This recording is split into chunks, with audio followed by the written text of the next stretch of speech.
संसदेच्या सेंट्रल हॉलमध्ये राष्ट्रपती पदाची शपथ ग्रहण करण्यापूर्वी प्रणव मुखर्जींनी राजघाट इथं जाऊन महात्मा गांधींच्या समाधीचं दर्शन घेतलं। त्यानंतर शक्तीस्थल इथं माजी पंतप्रधान इंदिरा गांधी आणि लालबहादूर शास्त्री यांच्या समाधीवर पुष्पचक्र अर्पण केलं।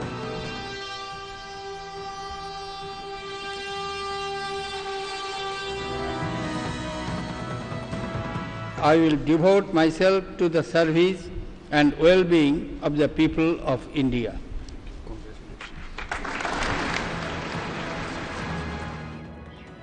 त्याचबरोबर 21 तोफांची सलामीही दिली गेली। आधुनिक भारताच्या शब्दकोशातून गरिबी हा शब्द नाहीसाच व्हायला हवा असं मत मुखर्जी यांनी शपथग्रहणानंतर केलेल्या भाषणात व्यक्त केलं।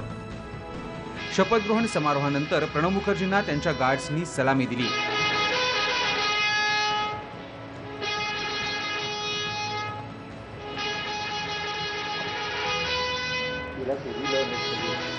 यानंतर प्रणव मुखर्जी आणि मावळत्या राष्ट्रपती प्रतिभाताई पाटील रायसिना हिल्सवर रवाना झाले।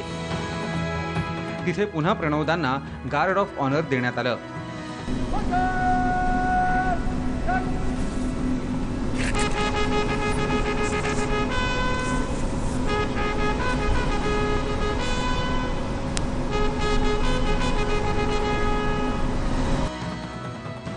Bureau report, Saam Marathi.